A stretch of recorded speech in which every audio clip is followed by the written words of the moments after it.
आज अपने programme 12 minute का आगाज़ करेंगे एक छोटी सी कहानी से। किसी शहर में एक बादशाह रहता था। उस बादशाह को मिलने उसके दोस्त ने आना था। उसने एक फरमाइश की कि मैंने तुम्हारे पास एक शर्त पे आना है, अगर तुम मुझे देसी मुर्गी का खाना खिलाओ। बादशाह ने कहा तुम आओ, इंशाल्लाह ताला तुम्हें मैं देसी मुर्गी का खाना ज़रूर खिलाऊंगा। बादशाह ने यही पैगाम अपने वज़ीर को बुला के दिया कि शाम को मेरे मेहमान आने हैं, तुम इस तरह करो कि गांव से अच्छी ताज़ा मोटी मुर्गियां लेके आओ। वज़ीर ने कहा जो हुक्म। वज़ीर ने फ़ौरन शाही सिपाही को बुलाया और उसे कहा कि तुमने देसी मुर्गियां लेके आनी है 80 के करीब। शाही सिपाही ने कहा बिल्कुल ठीक है। शाही सिपाही फ़ौरन गांव के चौधरी के पास गया। उसे जाके कहने लगा कि आज शाम को बादशाह के मेहमानों ने आना है और आपने मुझे 160 मुर्गियां दे। ज़िम्मेदार ने कहा ठीक। ज़िम्मेदार ने फ़ौरन गांव के नंबरदार को बुलाया और उसे कहा कि आज शाम को एक दावत है, उसमें बादशाह के मेहमान आने हैं, तो तुमने तकरीबन मुझे 400 के करीब मुर्गियां दे। नंबरदार ने कहा सर हाजिर, मैं अभी उन मुर्गियों का अरेंज कर देता हूँ। नंबरदार गरीबों के घरों में गया, जैसे तैसे करके उसने 400 मुर्गियां इकट्ठी की। पहले वो ज़िम्मेदार के पास गया, उसे जाके उसको उसका हिस्सा दिया। ज़िम्मेदार ने आगे शाही सिपाही को उसका हिस्सा दिया। शाही सिपाही ने जाके वज़ीर को उसका हिस्सा दिया और आखिर में बादशाह के नसीब में वही 20 मुर्गियाँ आईं।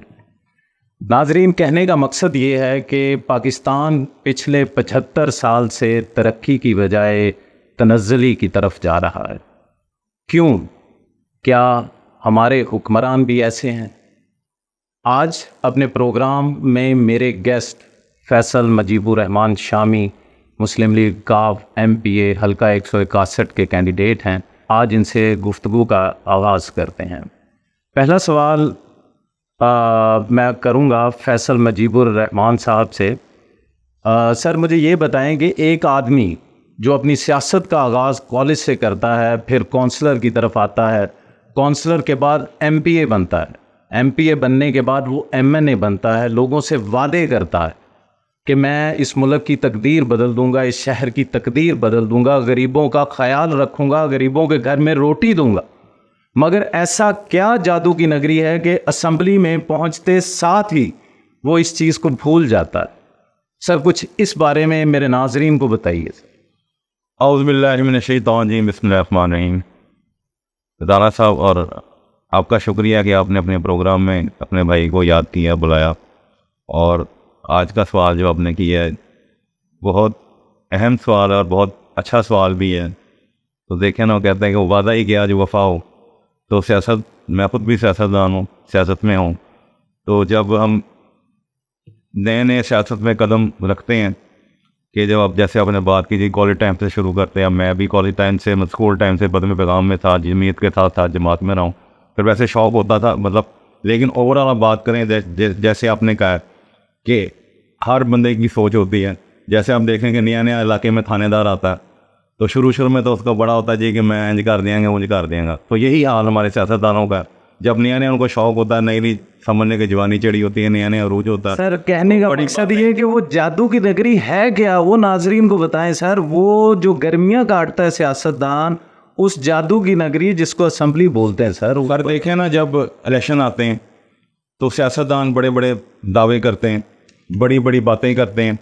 और जब वोट लेने का ज़माना होता है, इलेक्शनों का ज़माना होता है, तो आप देखें कि हर खुशी में, गमी में, या कोई भी इवेंट हो या कोई भी घर हो, लोगों घरों में जा के पूछते हैं और बड़ी बड़ी तकरीरें करते हैं, बड़ी बड़ी बातें करते हैं, बड़े बड़े वादे करते हैं, बड़े बड़े दावे करते हैं जी हम जीत के ये कर देंगे, वो कर देंगे, फलां कर देंगे, ऐसे कर देंगे। लेकिन जब जीतते हैं तो उसके बाद वो कभी असेंबली में जाते हैं, उसके बाद कभी हल्के में नज़र ही नहीं आते। सर असेंबली कहेंगे, जादू की नगरी कहेंगे। अरे जादू की नगरी है ना। देखें, आप पहले जीतने से पहले बड़े बड़े बातें करते हैं, जब आप जीत जाते हैं तो सामने जादू होता है ना, हल्के के लोग ढूंढते रहते हैं जी वो किधर गए जो बड़ी बड़ी बातें करते थे, हुई सड़कें सर, वो कहाँ गए वो लोग जो काम करवाएं। वो बिजली के बिल सर, वो जो वादे करते हैं कि हम गुर्बत ही खत्म कर देंगे, आजकल तो गरीब खत्म कर दिया सर। आप तो सियासत में आ रहे हैं सर, कुछ इस बारे में बताएं सर। सर देखिए यही मैं कह रहा हूँ ना कि जो बड़ी बड़ी बातें करते हैं वो जादू की नगरी में जैसे आपने कहा कि खो जाते हैं, उनको अवाम ढूंढते रहते हैं कि जी हम, और अवाम जो उनसे उम्मीदें होती हैं, जो मतलब जो उनसे ख्वाहिशें होती हैं कि जो पूरी करेंगे लेकिन वो पूरी नहीं कर सकते, लेकिन हमारी अवाम ऐसी मासूम और मजलूम बेचारी है कि वो फिर दोबारा जब जीतते हैं, इलेक्शन आते हैं 5 साल वो नज़र नहीं आते, हल्के में ना को काम करवाते हैं। बहुत से हल्के, अब जैसे मैं इलेक्शन लड़ रहा हूँ, मेरा अपना हल्का जो है PP 161 सर, बहुत वहाँ पे सर आप वहाँ पे काम देखें, कर रहे हैं, बड़े गरीब लोग आपको दुआएं देते हैं, आपके खानदान को दुआएं देते हैं। ज़हीम कादरी साहब के दौर में तो वहाँ पे काम ही नहीं हुआ जितना आप काम करवा रहे हैं अपने। ज़हीम कादरी साहब मेरे भाई हैं बड़े, लेकिन उनका दौर ऐसा था कि वो लूट मार उन्होंने मचाई हुई थी, और उनके जो सेक्रेटरी साहब थे वो पूरा इलाका उनसे तंग है, वो जीत गए और उन्होंने आज़ाद इलेक्शन लड़ा था। लेकिन उनको पता लग गया था कि जनाब मियाँ नवाज शरीफ के साथ हट के आज़ाद इलेक्शन से उनकी क्या आज़ादाना क्या हैसियत है, वो इलेक्शन आज़ाद हार गए थे। लेकिन आपका सवाल सर यही है, और उसका जवाब सिर्फ और सिर्फ यही है कि हम बस अवाम है, पाकिस्तानी अवाम है, हम बाशऊर हैं और समझदार भी हैं, तो हमने अपना मुस्तकबिल खुद बनाना है। अब मुस्तकबिल हम कैसे बनाएंगे? वैसे बनाएंगे, हम आइंदा इलेक्शन आ रहे हैं, हम इलेक्शनों में उन अवाम को ऐसे उम्मीदवारों को वोट दें जो उनके अपने हल्के के। अब यहाँ पे असल में क्यों गायब हो जाते हैं कि यहाँ पे जो उम्मीदवार आता है वो अपने हल्के का नहीं होता। अब हम कंपेन कर रहे हैं, जहाँ जाते हैं लोग हमें कहते हैं जी कि आप चलो शुक्र है कोई तो बंदा हमें अपने इलाके का मिला, यहाँ को मुल्तान छोड़ के आगे लाहौर में इलेक्शन लड़ना है जी, कोई चीचा वतनी से आता है, कोई गुजरातवाला से आता है, कोई इस्लामाबाद से आता है, ये जादू की नगरी बुलाती है ना सर। हर आदमी, मैं कह रहा हूँ जादू की नगरी। हर आदमी एक शोबदाबाज है सर, जो मदारी है सर, वो जो एक तमाशा दिखाता है, गरीब अवाम को तमाशा दिखाता है और दिखा के असम्बलियों में बैठ जाता है सर।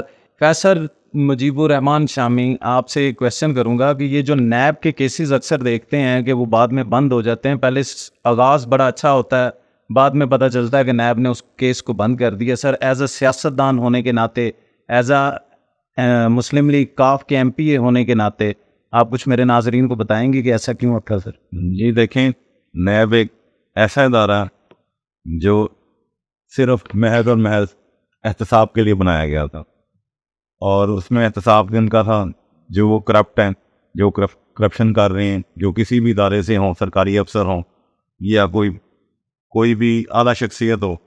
लेकिन देखें, नैब जो है वो उसको पहले तो था जी आज़ादाना तौर पे वो काम करते थे, लेकिन अब नैब जैसे इदारे ने भी आपका सियासी असर रसूख जो है वो शामिल हो गया है। सर ज़्यादा तादाद सियासतदानों की क्यों? जी देखें, अरबों डॉलर सर अकाउंट से निकल रहे हैं, अरबों डॉलर। आप एक सियासतदान है, आपने जैसे बात की एक पीपल्स पार्टी की जो वजीर है PDM की साउका हुकूमत में रही हैं, उनके घर से 97 अरब रुपया निकला है। सियासत हम इधर पाकिस्तान में करते हैं, हमारे बच्चे जी बाहर जाके पढ़ के आते हैं, इलाज का मसला हो जाए जी इधर पाकिस्तान में इलाज नहीं, हम बाहर भागते हैं, सारा कुछ हमारे। अब इवन ये है कि इनकी जायदादें जितनी भी हैं, और कुछ दिन पहले मतलब एक बयान में देख रहा था कि जी किसी था जी कि राना सनाउल्लाह साहब जो हैं ये जब वजीर रहे हैं तो 97 अरब रुपया ये भी अपने बैग में बार के जी बाहर बेरून वाले कपड़ा छोड़ के आएंगे। तो अब देखें हमारी आवाम तो बेचारी बेबस है, मजलूम है। तो जो नैब का इदारा जो बनाया गया है सियासतदानों के लिए, उसमें भी अपनी असर रसूख अगर ख़त्म कर दें, सियासत के सियासी मतलब उसमें मकासद ना शामिल हों, आज़ादाना काम करने दिया जाए, तो फिर मेरा ख्याल है कि नतीजे बेहतर हो सकते हैं। सर आपका हल्का PP 161, उसमें आपके ख़ानदान की एक रिस्पेक्ट है और लोग, गरीब लोग आपको बहुत प्यार करते हैं सर। आप बेलॉस हो गया, आपका ख़ानदान जो उन लोगों के लिए काम कर रहा है सर, वो काबिल दीद है। तो फैसल भाई, आप जब इंशाअल्लाह ताला जब MPA बन जाएंगे तो क्या आप भी जादू नगरी में खो तो नहीं जाएंगे? नहीं, देखें जैसे पहले ही बात हुई, हमारा अल्लाह का शुक्र है कि हम हल्के से रहाइश है, और ये मेरा को चौथा इलेक्शन है। पहले भी मैं एक दफ़ा 2 दफ़ा कौंसलर के लड़ चुका हूँ, और सबका भी MPA के लड़े थे, लेकिन आज़ाद हैसियत से लड़े थे। और इस दफ़ा पाकिस्तान मुस्लिम लीग के टिकट पे प्लेटफॉर्म से इलेक्शन लड़ने का सोचा, क्योंकि पार्टियाँ तो बहुत सी थी, लेकिन हमने सोचा काफ लीग में शमूलियत अख्तियार की जाए, क्योंकि एक मलिक मुस्तफ़ा साहब हैं मेरे, मतलब बहुत पुराने, उनसे बहुत अच्छे ताल्लुक़ हैं, बहुत पुराना, हम इकट्ठे साफत में काम भी करते हैं अखबार में। तो उनके थ्रू, उनकी वजह से काफ लीग में शमूलियत अख्तियार की। हालांकि नून लीग का टिकट हमारे लिए कोई मसला नहीं था। कोई MNA MPA को गरीब घर से भी आता है सर, जिसके बाद हम ये कह लें कि अवाम की जेब से पैसे उठाओ और अपने मेहमानों को खिला दो। सर कोई ऐसा लीडर भी है जो अपनी जेब से अपने मेहमानों को खिलाया था, वो पाकिस्तानी नहीं? सर कहाँ से आएगा सर वो कोई गरीब बंदा, मुझे कोई दिखाया सर कोई गरीब बंदा इलेक्शन लड़ता है। अब इलेक्शन आपका स्टेटस सर बनता है जी, जब आपने इलेक्शन लड़ने कंपेन करने जाना, प्रेडो लंबी लंबी गाड़ियों, 8-10 बंदे बॉडीगार्ड हो जी, आप जाके जी नोट बांटते हैं, ये इलेक्शन है। सर ईमानदार इलेक्शन लड़ ही नहीं सकता। और बलदती इलेक्शन लड़ते हैं, उसमें भी चेयरमैन जो है, सर चेयरमैन की टिकट जो है लाखों रुपए में टिकट मिलती है चेयरमैन की। तो ये बताएं जो काउंसलर तक की टिकट बिकती है। सर उनकी बात कर रहा हूँ जो जादू की नगरी में जाके खो जाते हैं सर। सर मेहमान आ गए, बाहर के मुल्कों से मेहमान आ गए। सोच ही ये होती है जी, मैंने MNA बनना है और गरीब बनना है। पहले ये मैंने पैसे पूरे करने हैं, फिर मैंने जाके मिनिस्टर बनना है, फिर मैंने CM बनना है जी, फिर मैंने मेहमानों को खाना गरीबों की जेबों से सर। हाँ जी बिल्कुल, अवाम टैक्स देती है अवाम। और किसी गरीब ने, किसी अमीर ने, किसी वजीर ने दिया टैक्स। अब रोना पड़ा, बिजली के बिल भी अवाम ने बिजली के बिल देखें अवाम के कहाँ से कहाँ पहुँच। सर उनकी गाड़ियों में जो तेल डलना है सर वो भी कहाँ से कहाँ पहुँच गए। जितने वजीर हैं आपके, जितने मैंने सबकी गाड़ियाँ अवाम के पैसों से सर 24 घंटे स्टार्ट होती हैं। AC इनमें चल रहा होता है, इन्होंने पेट्रोल में पल्ले डलवाना है, AC कमरे में बैठे हैं, AC इन्होंने बिजली अपने बिल देना है। यही तो शोर पड़ा है, ये बंद करें ना बिजली। फैसल भाई आप सियासत में आ रहे हैं सर, आखिरी सवाल करूंगा सर, आखिरी सवाल सर। फैसल भाई आप सियासत में आ रहे हैं सर, तो आपसे ये पूछूंगा कि असेंबली में सबसे छोटी गाड़ी कौन सी है सर? सर असेंबली में सबसे छोटी गाड़ी आपको याद होगा जनेजो साहब का दौर जी। जनेजो साहब ने ऐलान किया था जी बड़ी गाड़ियां खत्म कर दें जी, असेंबली में छोटी गाड़ियां आई जी। 1 महीने के अंदर अंदर जनाब जनेजो साहब की हुकूमत चली गई। तो यहाँ पे सबसे छोटी गाड़ी मेरा ख्याल है कि प्रेडो होगी, लैंड क्रूजर होगी सर, नहीं सर वैगन आर होगी सर, वैगन आर। मैं तो गया नहीं सर, आप सीनियर लोग हैं। और आ रहा है MP है सर, और सा MNA MP है जिसके वो वैगन आर होगी सर। यहाँ से होंडा से सर आने से काम तो बैठते नहीं। मैं फिर वही सवाल कल्टस सर प्लीज, कौन सा बताएं, कौन सा MNA MP जो कल्टस में, ये सदूकी मैदान में या हमारी तरह मोटरसाइकिल बैठ के चला जाए। एक शरीफ बंदा मैंने देखा है पीछे असेंबली में, ये हमारे वहीद आलम खान साहब, वो मैंने देखा है। या फिर हमने हमारे थे ज़हीर भुट्टा साहब, वो MNA रहे हैं, वो ऐसे थे जो उनको मैंने पैदल फिरते हुए देखा, कोई आया उनके साथ मोटरसाइकिल में बैठ के चलेंगे। और असेंबली तक वहीद खान साहब मोटरसाइकिल बैठ के जाते थे। कोई LPA, कोई MNA जो ऐसा नहीं है जो अपनी जेब से खर्चे। यहाँ पे तो बाहर जाते आपको, जब इलेक्शन होता है तब तो उन्होंने नोटों के मुंह खोले होते हैं, ये जेबें बार बार कहीं। जब इलेक्शन निकल जाए सर हमने खरीदे, वोट आपने बेचे हैं, आपने पैसे ले लिए, अब काम कहाँ से करें? तो जो सोच ही नहीं हमने पैसे दे के वोट खरीदना है, तो फिर किसने काम करना है? तो पूरा सिस्टम हमारा बदले। कोई जैसे मैंने बात की इमाम खमैनी साहब की तरह कोई हमारे मुल्क में आए, सबको लाइन पर लगाएं। सबसे आखिर में आप ये भी बताएं कि इलेक्शन नज़र आ रहे हैं कि नहीं, और अपने नाजरीन को, अपने चाहने वालों को क्या पैगाम दें? ये देखें, आज मेरा तो ख्याल है कि इलेक्शन हो जाने चाहिए, क्योंकि आज भी वज़ीर आज़म साहब का बयान लगा हुआ है कि हम इलेक्शन जनवरी-फरवरी से पहले भी करवा सकते हैं। और ये मोअज़्ज़ज़ अदालत की तरफ से उन्होंने कहा है जैसे कहा जाएगा। तो देखें, इलेक्शन होने चाहिए, अच्छी बात है। और मेरा पैगाम देखें यही है कि हमारा मुल्क जो है वो बहुत कुर्बानियों से हासिल हुआ है, और मुल्क हासिल करने के लिए हमारे कायद-ए-आज़म मोहम्मद अली जिन्ना साहब ने, अल्लामा इकबाल साहब ने और उनके साथियों ने बेबहा कुर्बानियाँ दी, बहुत खून बहा मुल्क हासिल करने के लिए, तब जाके हमें आज़ादी हुई। तो खुदा के लिए हम अपने बुजुर्गों की कुर्बानियों को देखें, उनको कि और उसके ऊपर नक्शे कदम पे चलें बुजुर्गों के, और अपने मुल्क की हिफाजत करें। और अपने मुल्क के लिए जो मसाइल के अंदर आपस में, जैसे भट्ट साहब ने बात की कि हम आपस में इत्तेफाक पैदा करें, मोहब्बतें कायम रखें, क्योंकि जब तक हम आपस में इत्तेफाक और मोहब्बतें कायम नहीं रखेंगे, हमारे मुल्क को बहुत से मसाइल दरपेश रहेंगे। तो सबसे पहला हाल यही है, जब तक हम मुत्तहिद होंगे तो मिल के हम दुश्मन कुव्वतों का और मुल्क दुश्मनों का मुकाबला कर सकेंगे। और अल्लाह पाक, हमारा दुआ है कि अल्लाह पाक हमारे मुल्क को यूँ ही कायम और दायम सलामत रखे। और सरहदों पे जो हमारे पाक फौज के जवान हैं, मेरा पाकिस्तानी कौम से यही कहना है कि खुदा के लिए आप हमारे जो फौजी जवान जो हैं, जो हर वक्त पाकिस्तान के लिए कुर्बानियाँ दे रहे हैं, हमारी सरहदों पे हमारी हिफाजत कर रहे हैं, दिन रात हम और जाग रहे हैं और हम चैन की नींद सो रहे हैं। तो खुदा के लिए पाक फ़ौज हमारी है, हम पाक फ़ौज के हैं। तो कोई ऐसा मनफी प्रोपेगेंडा पाक फ़ौज के ख़िलाफ़ ना किया जाए जिससे हमारे मुल्क पे हरा पाए, पाक फ़ौज पे हरा पाए। पाकिस्तान जिंदाबाद, पाक फ़ौज जिंदाबाद। फैसल मुजीबुर रहमान शामी साहब का शुक्रिया अदा करूँगा कि उन्होंने अपने इतने कीमती वक्त से मुझे टाइम दिया।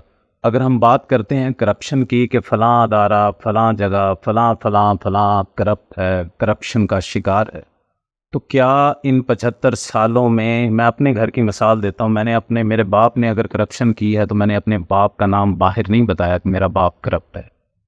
अगर मेरी माँ करप्ट है तो मैंने किसी को ये नहीं बताया कि मेरी माँ ने करप्शन की। हमने खुशी महसूस की है कि हमारे घर में दौलत आ रही है। अगर मेरा भाई करप्ट है तो मैंने बाहर नहीं बताया किसी को, उसी अदारे को जाके नहीं बताया कि मेरा भाई करप्ट है कि इसको गिरफ्तार कर लो, नहीं की।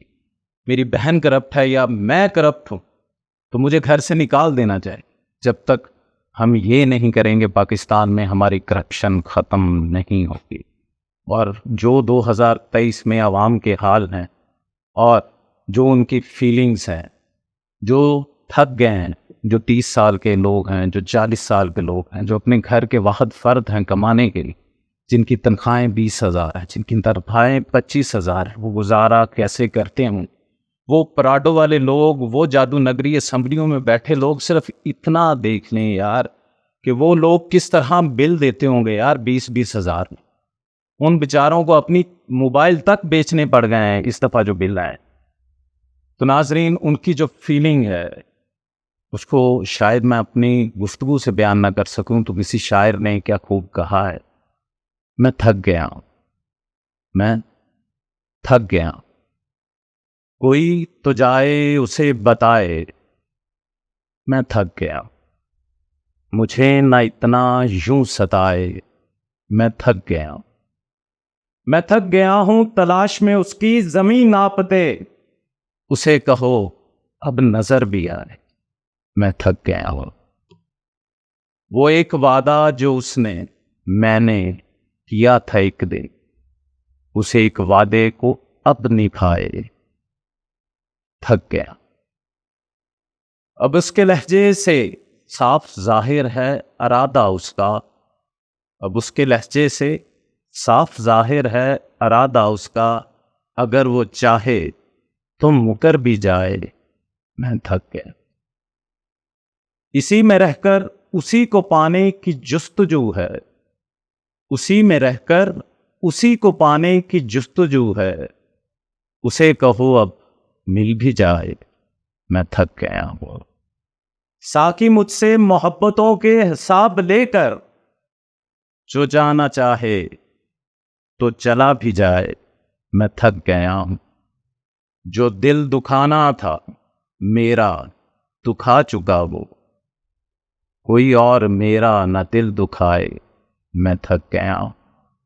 नाजरीन, अपने मेज़बान को इजाज़त दीजिएगा। राना बाबर मसूद, खुदा।